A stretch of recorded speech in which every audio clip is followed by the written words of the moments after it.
Next is an NBC News special report. Here's Lester Holt. Good day. We want to take you right to the Pentagon briefing getting underway. 2 explosions in Kabul today. We know that American troops are among the dead. Let's listen to Admiral Kirby now brief the press. And just a reminder, we've got 30 minutes and we have a hard stop at 3:30. So with that, General McKenzie, over to you, sir. John, thanks. It's a hard day today. As you know, 2 suicide bombers assessed to have been ISIS fighters detonated in the vicinity of the Abbey Gate at Hamad Karzai International Airport and in the vicinity of the Baron Hotel, which is immediately adjacent. The attack on the Abbey Gate was followed by a number of ISIS gunmen who opened fire on civilians and military forces. At this time, we know that 12 U.S. service members have been killed in the attack, and 15 more service members have been injured.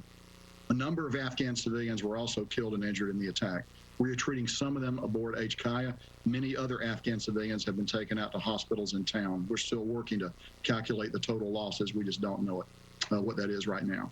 Their loss weighs heavily on us all, and I'll talk a little bit more about that as we go through my prepared remarks. We continue to focus on the protection of our forces and the evacuees as the evacuation continues. Let me be clear, while we're saddened by the loss of life, both U.S. and Afghan, we're continuing to execute the mission. Our mission is to evacuate U.S. citizens, third country nationals, special immigrant visa holders, U.S. Embassy staff, and Afghans at risk. Despite this attack, we are continuing the mission. The evacuation at best speed, and as of today, we have approximately 5,000 evacuees on the ramp at HKIA awaiting airlift. Since August the 14th, we've evacuated more than 104,000 civilians from HKIA, over 66,000 by the United States, and over 37,000 by our allies and partners. And that includes bringing out about 5,000 Americans. As the Secretary of State said yesterday, we believe that there are about 1,000, probably a little more than 1,000 American citizens left in Afghanistan at this point. We're doing everything we can in concert with our Department of State partners to reach out to them and to help them leave, if they want to leave. And remember, not everybody wants to leave. Yesterday, we brought in over 500 American citizens. It would be difficult to overestimate the number of unusual challenges and competing demands that our forces on the ground have faced. The threat to our forces, particularly from ISIS-K, is very real, as we have seen today. I would also like to express the sense of profound pride I have in the creative, determined, and professional way that our forces have overcome those challenges and to deliver the results that we talked about in my opening portion of the remarks, the number of people that we've been able to extract from Afghanistan. It would also be remiss of me not to mention the tremendous contributions of our many coalition partners, and they stood with us on the ground at HKIA, and also the interagency and international partners who supported the evacuation. The many soldiers, sailors, airmen, Marines, and Coast Guardsmen who supported this operation downrange across the Central Command, the European Command, and the Northern Command areas of responsibility. Moreover, this evacuation could simply not have been done without the amazing flexibility of U.S. Transportation Command and the airlift provided by the United States Air Force. No other military in the world has anything like it. I'd also like to thank the host nations that have generously provided access to their facilities for the processing, the care, and the feeding of our evacuees. I also need to acknowledge the temporary suffering that some of our evacuees have had to endure. Please know that we continue to execute our #1 mission, which is to get as many American citizens and other evacuees as possible out of Afghanistan.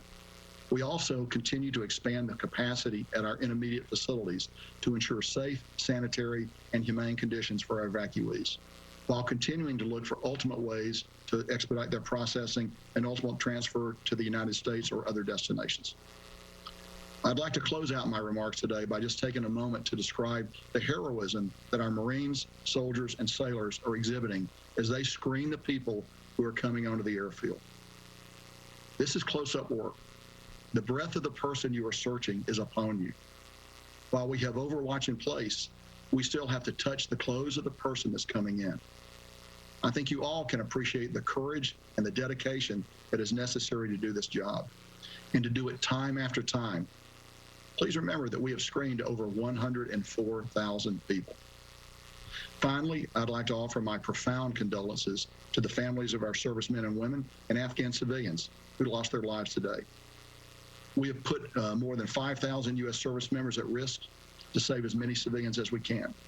It's a noble mission, And today, we have seen firsthand how dangerous that mission is. ISIS will not deter us from accomplishing the mission. I can assure you of that. All Americans can and should be proud of the men and women of the armed forces who are facing these dangers head on, with their international partners and all our other friends that are with us. And we appreciate your thoughts and prayers for all our service members who are carrying on this mission today. John, I'm now ready to take questions. Thank you, General. We'll start with Lita. Thank you. General McKenzie, Lita Baldor with AP, thank you for taking the time to do this. Can you give us your assessment of the ISIS threat going forward? What are you seeing on the ground now? Does this cut the evacuation short, do you believe? And are people able to get onto the airport now? And then finally, the president has warned that any attacks against the U.S. would be answered. Will this attack be answered militarily by the U.S.? So a number of questions there. Let me try to take them in order. So first of all, the threat from ISIS is extremely real. We've been talking about this for several days. We saw it actually manifest itself here in the last few hours with an actual attack. We believe it is their desire to continue those attacks, and we expect those attacks to continue. And we're doing everything we can to be prepared for those attacks. That includes reaching out to the Taliban, who are actually providing the outer security cordon around the airfield, to make sure they know what we expect them to do to protect us. And we will continue to coordinate with them as they go forward. We are continuing to bring people onto the airfield. We just brought a number of buses aboard the airfield over the last couple of 3 hours. So we continue to process. We'll continue to flow people out. The plan is designed to operate while under stress and under attack, and we will continue to do that. We will coordinate very carefully to make sure that it's safe for American citizens to come to the airfield. If it's not, we'll tell them to hold, and then we'll work other ways to try to get them to the airfield. But I think our mission remains. We're still committed to flowing people out up until we terminate operations at some point, towards the end of the month. But I think we have the ability actually to do all of those things as we go forward. Let me just come back one moment. And you talked about going after ISIS. Yes, if we can find who's associated with this, we will go after them. We've been clear all along that we're going to retain the right to operate against ISIS in Afghanistan. And we are working very hard right now to determine attribution, to determine who is associated with this cowardly attack, and we're prepared to take action against them. 24/7, we are looking for them. David. General David Martin with CBS. 27 casualties is a terrible number.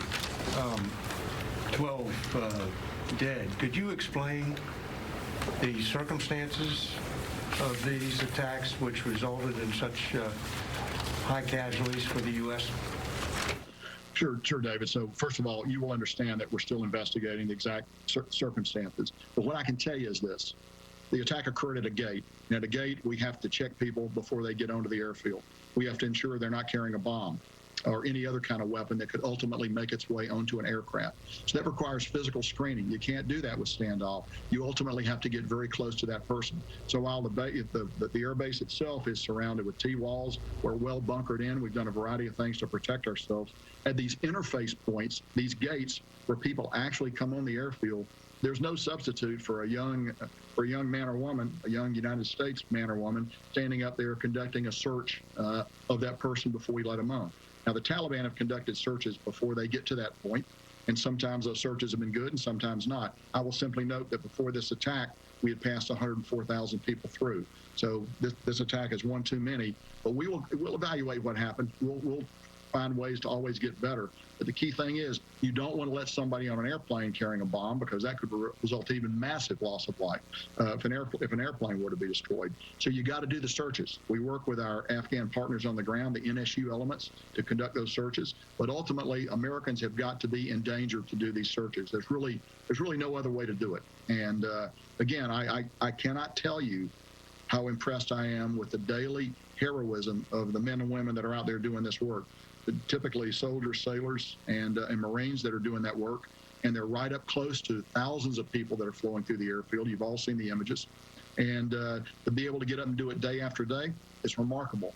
And this time, it looks like somebody got close to us. We'll find out why. We'll try to improve our procedures. It is 12 service members dying. Nobody feels that more closely, more directly than me and everyone else in the chain of command, and we recognize that we need to continue to evaluate our procedures as we go forward. At the same time, there's a tension there. We have to continue to let people own the airfield because that is why we are there. We're not there to defend ourselves. We're there to defend ourselves while we process American citizens first, but also the other categories of people that I've mentioned, get them to a place where we can fly them out into a safer, better future. So just to be clear, this suicide bomber was going through the gate, being searched, checked by U.S. service members when he detonated his vest? David, that would be my working assumption. I know this: he did not get inside he did not get on the installation. It was at the interface point where they try to come in where this attack occurred, and we just don't know more right now. We're gathering that information. As you will understand, we're investigating that. But right now, our focus really, we have other active threat streams, extremely active threat streams against the airfield. We want to make sure that we've taken the steps we need to take to protect ourselves there. So our focus is on that. Over the next few hours and day or two, we'll learn a lot more about what happened here, and I'm sure we'll be able to share that with you. But right now, our focus is actually going forward, ensuring that another attack of this nature does not occur, because as you know, typically the pattern is multiple attacks, and we want to be prepared and be ready to defend against that. Courtney. Can you, General McKenzie, it's Courtney Cuby from NBC News. Can you tell us a little bit more about these extremely real additional threats from ISIS? Is it a concern about more suicide attacks? And also about some of the steps that you may be taking to mitigate future attacks? I mean, would it include putting U.S. troops or Marines outside the gates, or outside of the airport for additional perimeter security? And then finally, with all of this, is there any discussion about sending any additional U.S. troops to Kabul airport for additional security measures? So let me actually answer the last part of your question first. We assess we have the forces we need to protect ourselves there. I'm always in a constant dialogue with the Secretary. If I needed anything else, I'd be talking to him immediately, but I think we have what we need to protect ourselves. So let's talk a little bit about the threat streams. So very, very real threat streams, very, very what we would call tactical. That means imminent, could occur at any moment. And they range from rocket attacks. We know that they would like to lob a rocket in there if they could. Now, we actually have pretty good protection against that. We have our anti-rocket and mortar system, the gun systems that those of you who've been out there are very familiar with, that are pretty effective against these kinds of attack. We are well positioned around the boundary of the airfield, and we feel that we would be in good shape should that kind of attack occur. We also know they aim to get a vehicle-borne suicide attack in if they can. From a small vehicle to a large vehicle, they're working all those options. And then we've just seen their ability to deliver a walk-in, a vest-wearing suicide attacker. All of those things we look at. Now, the other thing we do is we share versions of this information with the Taliban so that they can actually do some searching out there for us, and we believe that some attacks have been thwarted by them. Again, we've been doing this we've been doing this since the 14th. This is an attack that's been carried out. We believe it's possible that others have been thwarted. We cut down the information we give the Taliban. They don't get the full range of information we have, but we give them enough to act in time and space to try to prevent these attacks. The other thing we try to do is we try to push out the boundary even further so that we don't get large crowds massing at the gate. Clearly, at Abbey Gate today, we had a larger crowd there than we would like, which goes to show you that the system is not perfect. But we have gained large elements of standoff at other gates, and we want to keep that kind of standoff in place. As you know, standoff for attacks like this is always the best defense. Unfortunately, we just don't have the opportunity, given the geography of the ground that we're on, to always gain that kind of standoff. So let me close up your question by saying we take the threat of these attacks very seriously.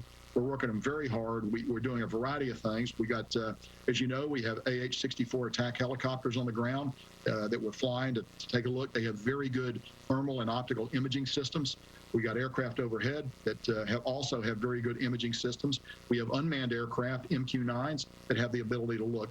All of these systems are being applied in defense of the airfield, all of them on a continual basis, all of them vectored by the intelligence that we receive, and then we also use the Taliban as a tool to protect us as much as possible. I'm going to go to the phones. I haven't done that yet. Alex Horton, Washington Post.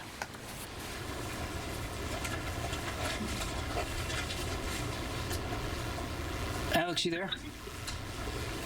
Yep, just unmuting. Hey, General, this is Alex Horton with the Washington Post. Thanks for doing this. Can you give us a sense of where you are in casualty notification for these folks on the ground? How long do you expect it to take, given that it's a large number? And also, can you tell us a little bit about, how the forces have reacted? You said that you introduced a little, probably more standoff at this point, but what are other measures you're taking to increase security after the attack? Sure. So I would actually defer you to the services for notification of casualties. That's a function that the services provide. And I believe that process is ongoing, but I do not have visibility on it. My visibility is fully forward against the day-to-day practical threat that we face in the theater. But there are other people who can probably then answer that question for you. I'm just not that person, Alex. So in terms of practical things that we're doing, okay, again, we've reached out to the Taliban. We've told them you need to continue to push out the security perimeter. We've identified some roads that we would like for them to close. They've identified that they will be willing to close those roads because we assess the threat of a suicide-borne vehicle threat is high right now. So we want to reduce the possibility of one of those vehicles getting close. And so we're actually moving very aggressively to do that. We talked a little bit about the overwatch that we have in place, but I'll review it again. We have our unmanned aircraft, our MQ-9s, and other unmanned drone systems that have very good optical and other means of looking down. So we look at what's happening around the gate. We try to identify patterns, and we got highly trained people that take a look at that. We also have our aircraft that we fly locally, the AH-64s that I mentioned a few moments ago, as well as other manned aircraft that come off the USS, off the carrier that we have off the Makran coast, as well as U.S. Air Force aircraft that we bring up from out of Afghanistan. Everything ranging from F-15s to AC-130 gunships. And as you know, the AC-130 gunship has a very highly capable targeting system, and it's also a very visible platform. And we know from long experience that visible demonstration of these kinds of ISR tends to dissuade the attacker because they know that if we can see them do it, we're going to strike them immediately. So we'll be prepared to do that should it become necessary to defend the base. We're looking very hard. We assess we are in a period of heightened warning right now, and we're working through that as aggressively as we can. Over. Gordon. Yeah, General, Gordon Wolf on Wall Street Journal. Can you tell us if you think that your recommendation for staying potentially after August 31st would change because of this threat stream? Or are you concerned about the threat stream?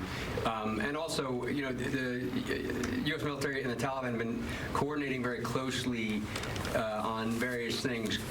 Do you still trust the Taliban, and is it possible that they let this happen? So as to whether or not they let it happen, I don't know. I don't think there's anything to convince me that they let it happen. As to whether or not I trust them, that's not necessarily that's a word I use very carefully. You've heard me say before, it's not what they say, it's what they do. They have a practical reason for wanting us to get out of here by the 31st of August, and that's they want to reclaim the airfield.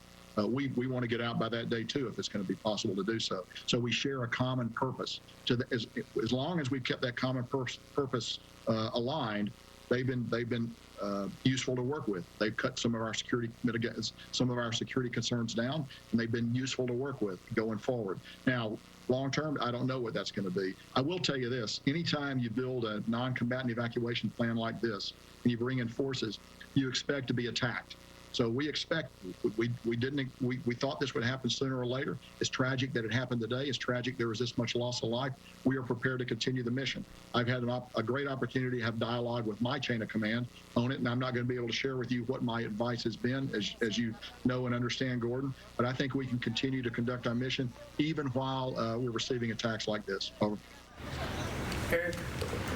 General Eric Schmidt with the New York Times. Even before today's attack, you were just 4 days or so from leaving.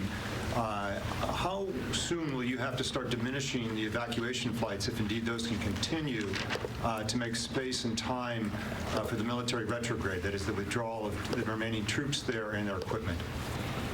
So, Eric, without getting into specifics, I would tell you that the plan is designed to maximize throughput of evacuees even as we begin to prepare to draw down the force on the ground. So we recognize there's a need to balance the two. So we're not going to get to a point where suddenly we turn off the spigot. It will draw down as we get closer to the end date.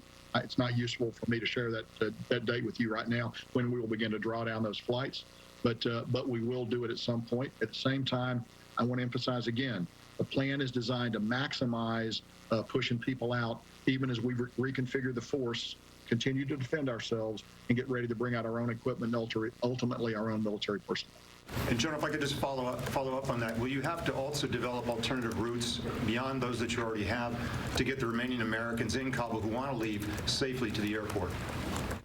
So I would tell you that we have worked over the last week.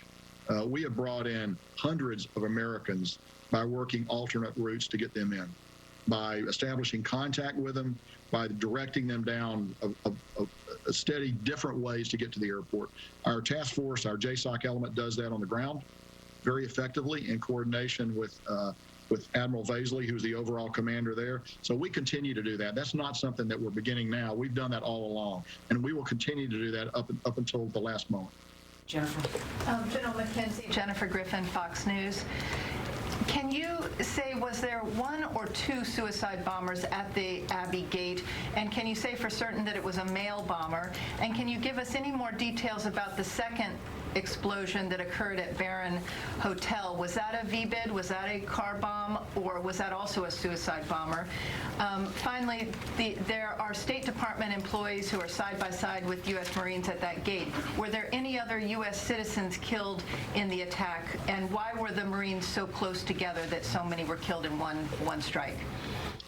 So we think one suicide bomb at Abbey Gate. Don't know if it was male or female. Just don't have that information. Don't know much about the second bomb, except one went off in the vicinity of the Barron Hotel, which, as you're aware, is a deeply bunkered structure. And as far as I know, there were no UK military casualties as a result of that. There may have been Afghan casualties, and I'm sure there were Afghan casualties. But it will take us a little bit of time to actually learn how many Afghans became casualties. We took some of them on board the installation.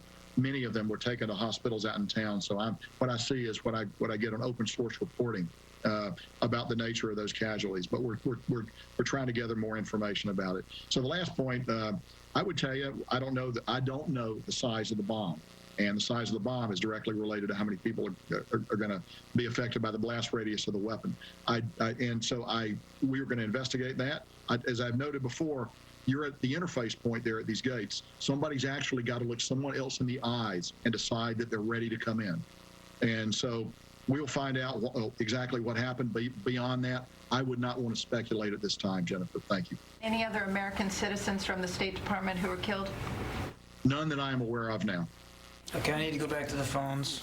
Laura Seligman. Hi, General. Thanks so much for doing this. A couple questions. First of all, can you tell me, we've heard reports of a third and possibly a fourth attack in Kabul today. Can you confirm those?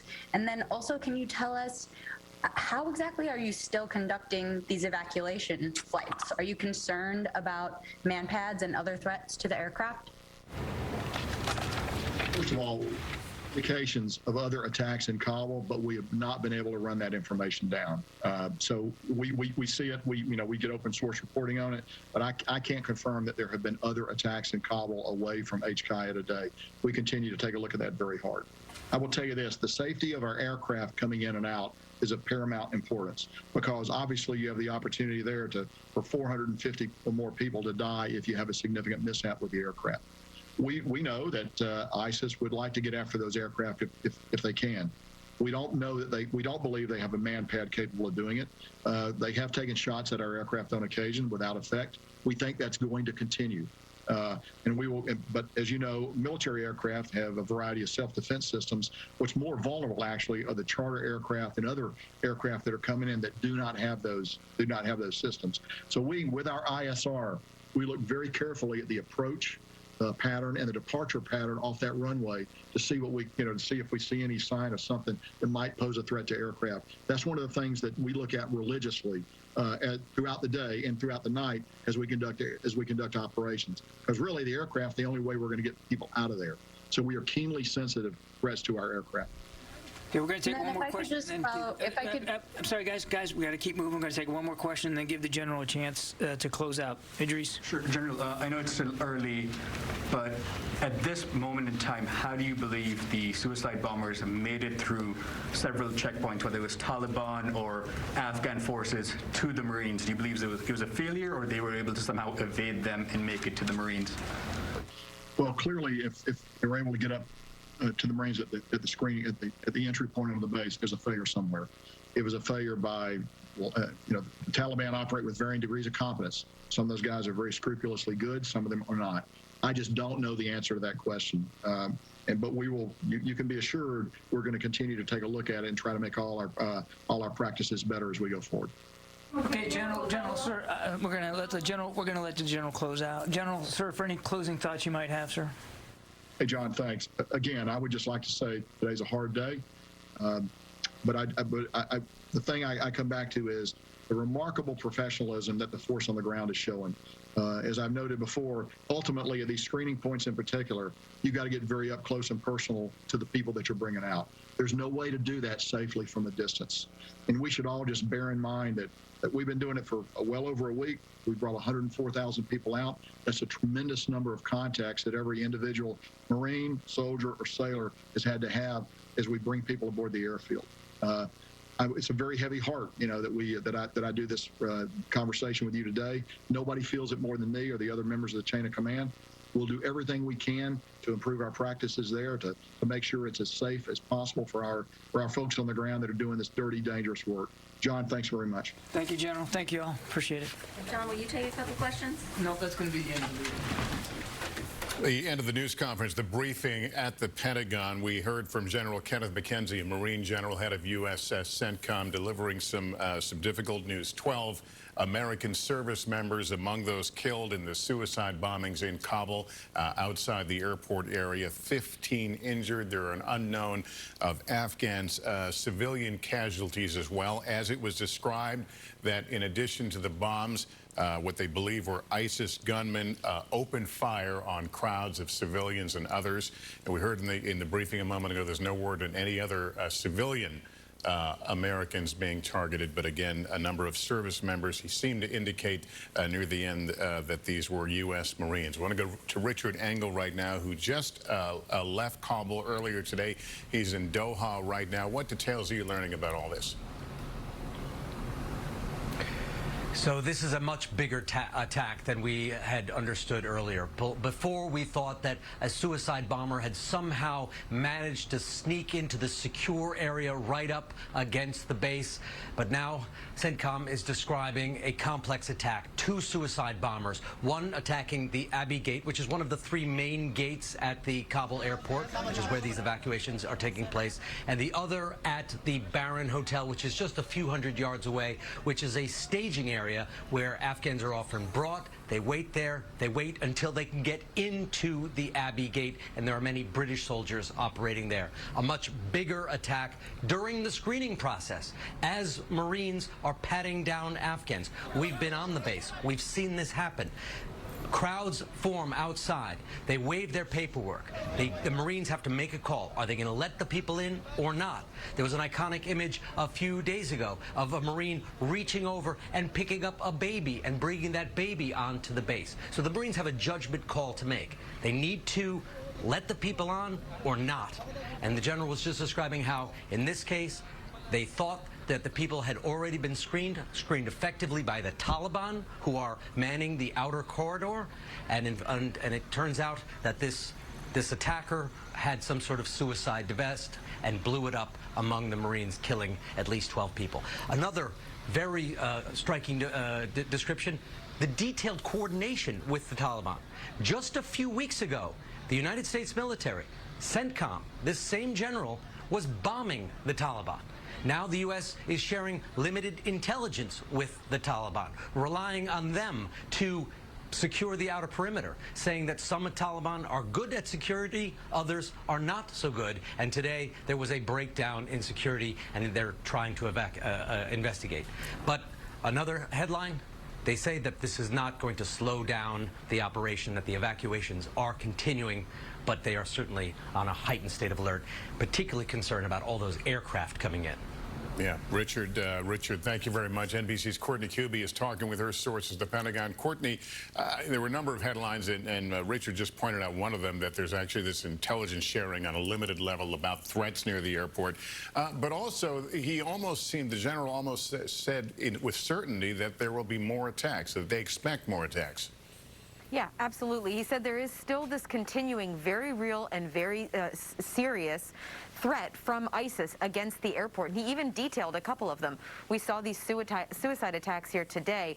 They are very concerned about a vehicle-borne improvised explosive device, what he referred to as a VBIED.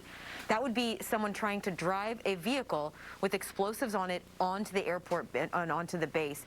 He also said that they're concerned about rockets and ISIS potentially targeting an aircraft coming or going out of that airport. But, you know, not only, touching on Richard's point there about how the U.S. is sharing intelligence with the Taliban, General McKenzie also said that they believe that some attacks have already been thwarted through this intelligence sharing. That was a new piece of information that we've not heard. Basically, what he's talking about here is the Taliban have this outer perimeter. They basically have the entire airport surrounded right now. When people are going through these Taliban checkpoints to get to the airport and the neighborhoods around the airport, the Taliban are checking them out. And General McKenzie said that they have varying degrees of competence. Some of them are able to check people very well, and others simply are not. So there was a failure here that led to this terrible attack. General McKenzie also said that in addition to this suicide attacker at the Abbey Gate, there were ISIS fighters. He did say that he believes ISIS is behind this. ISIS fighters opened fire on the crowd. That may be another reason that we saw such high casualty levels here. And this is not uncommon when we see some of these complex attacks. It's generally more than one means of attacking when is what the military would refer to as a complex attack. And in this case, it was the suicide bomb, the ensuing gunfight, and that may be, again, Lester, why we saw such high casualty levels here. Another thing General McKenzie addressed, there is no plan at this point to send additional U.S. troops in to help secure the airport after this attack, and the evacuation mission continues even now, Lester. Yeah, quite an operation underway given this new security threat. All right, Courtney, thank you. Let's go back to Richard Engel right now. Richard, you're learning a little bit more about civilian casualties in these attacks. Yeah, so I've been through this gate. I went through that gate just a few days ago, and there are many Afghans who are waiting outside the gate, and they are trying to get in. They are pleading. Some of them have documents, some of them don't. These are ones who are able to convince the Taliban that they had a strong enough case that they could convince the Marines to let them on. According to medical officials in Kabul, at least 60 Afghans were killed. The geography there is also important. There is a corridor that leads from the Baron Hotel to this gate. That's where many of these Afghans have been staying. Some of them have been sleeping there. Some of them have been there for days and days. And as Courtney described, this was a complex attack. So at least 2 suicide attacks followed by gunfire. In this corridor, there is an open sewage drain, an open sewage canal, and there is very disturbing images that have come out on Afghan media and social media of bodies that have just been filled in, the sewage canal is filled with bodies and injured people. So it seems that in the attack, in the gunfire that followed, some of the people were killed, fell into this canal, were pushed into this canal.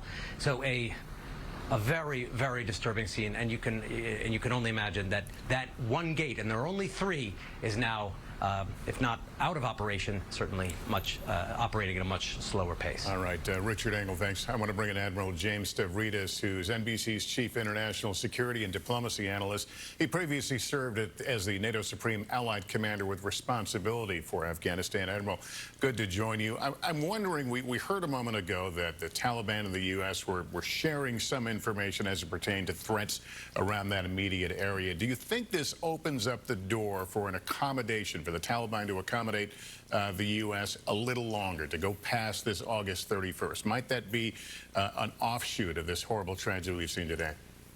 I'd say it's possible, Lester, and this, of course, is exactly what the president and his team are huddled. I'd say they have three big options in front of them. One is to essentially depart immediately, move as quickly as possible, fold up the mission completely. I don't think that would be the right way to go. It sort of smacks of the 1980 bombing in Lebanon and the sudden withdrawal after the devastating explosions there. Option two, I think, Lester, is continue on course to get out of there on Tuesday. Do everything you can in your power, obviously, to push your perimeter out, as Frank McKenzie was telling us. Bring all the technology, talk to the commanders on the ground. What do you need? Perhaps slow down the troop withdrawals. That's the steady as she goes option. Option three would be what you're describing. That would be go to the Taliban, say, we need a little more time based on all of this. Potentially could open cooperation for us and the Taliban to strike against the Islamic State, Khorasan. I think that's probably a bridge too far in this moment. I suspect the president and his team will land on option two, steady as she goes. Let's get out of here as quickly as we can, and then let's think about, once the troops are gone, once we've folded this mission, how do we then create a kind of, if you will, underground railroad to try and get the remaining Afghan allies and hopefully almost no American citizens out. We'll need a different approach at that point. All right. Admiral Stavridis, good to have you on. Let me go to White House correspondent Peter Alexander. Peter, we heard everyone's talking about the options. We know the president has been in briefings. At what point might the American people hear from him? Lester, I think it's highly likely we will hear from President Biden at some point in the next several hours. No official word yet from the White House, but it has effectively been a schedule that's been cleared for the president over the course of this day, beginning with national security meetings in the Situation Room early this morning, where the commanders on the ground in Afghanistan briefed the president. Then he moved to the Oval Office, where he was continuing to receive that information. This is, as the White House has described it, this is in effect what they had warned about and what they feared. One of the deadliest attacks on American service members in Afghanistan in the entirety of the 20 years that the U.S. has served there. Perhaps the deadliest day by our tally in a decade. As a thunderstorm rolls through Washington, D.C. this afternoon. The president, we expect to hear from at some point, certainly. This is one of the grimmest days of his presidency. He's had to deal with a heartbreak of COVID, but nothing like what he's going to have to address later today. And as the president has warned about the risks here in the past, he has also indicated that one of the biggest things he was concerned about was the risk of ISIS-K. And based on all the information we're now receiving from the commanders on the ground there in Afghanistan, ISIS is responsible for today's attack. And it's notable that they said that there are threat streams coming in right now, the potential for future attacks to take place there. So the president has a real decision to make as he continues to face pressure from Capitol Hill Republicans and Democrats alike that he may need to extend the mission, or at least to extend the perimeter to help better secure that area. Lester? All right, Peter, we're going to let you and your crew make a mad dash for safety out of that wicked-sounding storm. Thank you. Let me go back to Richard Engel right now. Again, he was at the Kabul airport earlier, finishing his day now in Doha. What do we know about this ISIS-K? Frankly, that's not a term that we heard a lot of during this past 20 years. So I think ISIS is trying to put itself back on the map. And in terms of extending the deadline, I was talking to Taliban commanders just yesterday, and I asked them. The Taliban have said in the past that if the U.S. extends beyond the 31st, there would be consequences. I asked the chief spokesman for the Taliban, who is also one of their top leaders, what kind of consequences? What does this mean? And he said that they're sticking to that deadline, but that the consequences would be decided if that deadline is reached. So he wouldn't describe what they are. The U.S. I was also told by Taliban leaders that they want to open a new page of relations with the United States. A new chapter of history is what it was described to me as. They want to do counterterrorism cooperation with the United States, but they want this to happen after the U.S. leaves. A Taliban spokesman just a short while ago condemned this attack, condemned ISIS, but said the reason it happened and the reason there are dozens of Afghans who have just lost their lives is because of the U.S. presence. So they want the U.S. presence to go, and then they want to open this new chapter of relations with the United States, including on counterterrorism. ISIS-K. ISIS-K is a is an offshoot of ISIS, the Islamic State. If you remember, ISIS, the Islamic State, is not from Afghanistan. It is from Iraq and Syria. They had a caliphate. They had a territory. They had fighters. They were exporting terrorist attacks all around the world, to France, to Nice. They were defeated. The U.S. and others pushed them out of their area, and they were becoming less and less relevant. When the Taliban rolled into Afghanistan and the Afghan security forces collapsed after the U.S. pulled out its troops, the Taliban opened the prisons. They wanted to release their fighters. They also released, I think inadvertently, because there was a lot of chaos there, many hundreds, if not thousands, of extremists, including members of ISIS-K.